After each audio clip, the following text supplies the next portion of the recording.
Guys, for all the solutions of this book, visit forthesakeofeducation.com. I've been working hard of putting all the problems into one convenient place for you to be able to do your homework easily. So pay us a visit. Alright guys, now we're going to do this problem where we have force 1 and force 2 in Cartesian vector form and they act at the end of the beam, and we have to replace these forces by an equivalent resultant force and couple moment about point O, which is right here. We know that force 1 is equal to minus 4i plus 2j minus 3k. Force 2 is equal to 3i minus 4j minus 2k. They're both in kilonewtons. The next thing that you need to find is R1 and R2, which is basically the vector that denotes the position in which the forces are applied. So this will be R1, this will be R2.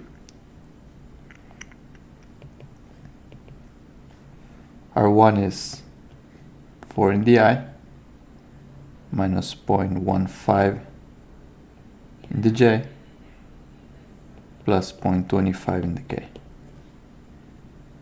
Notice that I changed the millimeters to meters already. So 150 millimeters is 0.15 meters, and with that you can do the rest of the conversions. Now we're going to do R2, which is 4i plus 0.15j plus 0.25k. Notice the difference in the j's.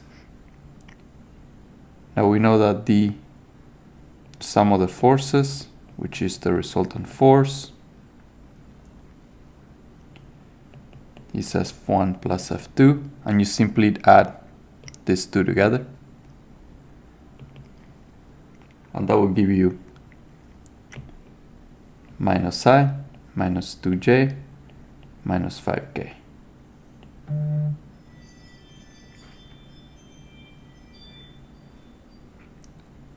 The other one, which is the sum of the moments around point O, you know that is R1 cross F1 plus R2 cross F2.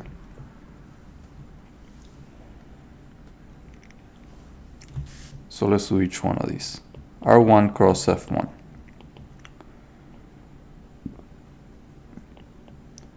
Is I, J, K, 4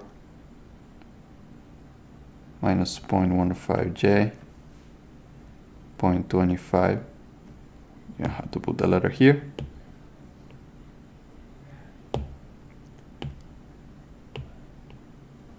and here you put the F, which is minus 4, 2, and minus 3. So you write the first and second column. This is how you solve a matrix.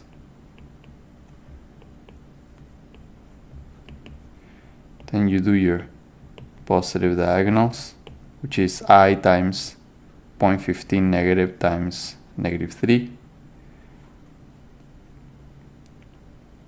That will give you 0.45 positive in the I. 0.25 times negative 4 is minus 1 in the J.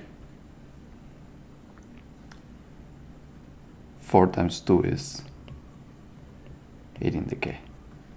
And then you do your negative diagonals, which you always put a negative at the beginning, so it's minus 4 times negative 0.15 times a negative, because this whole thing is negative,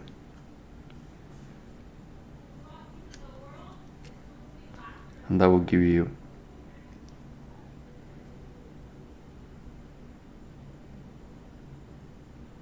0.6 in the K. Now 2 times 0.25 times I, that will be 0.5 negative in the I. And the last one is 3 times 4, which is 12. There's a negative here, but there's another negative because this is a negative diagonal. So that will be positive 12 in the J. So you add these two together, and you get minus 0.05 in the I, plus 11 in the J, plus 7.4 in the K. That's a J.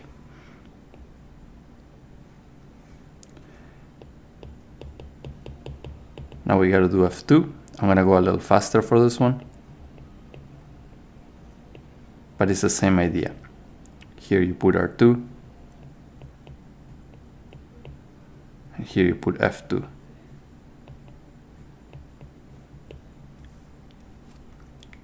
Recopy first two columns.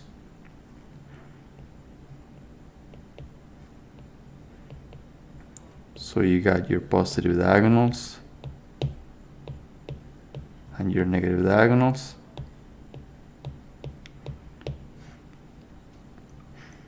And this looks like this. Minus 0.3 in the I, plus 0.75 in the J, minus 16 in the K. This one's K2, which is minus 0.45 in the K, plus 8 in the J, plus I.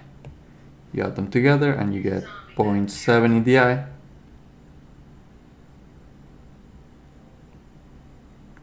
plus 8.75 in the J, minus 16.45 in the K. And now that we have our two vectors, we can do the sum of the moments by adding those two together, and it gives you 0.65 in the I, plus 19.75 in the J, minus 9.0, oops, 5 in the K.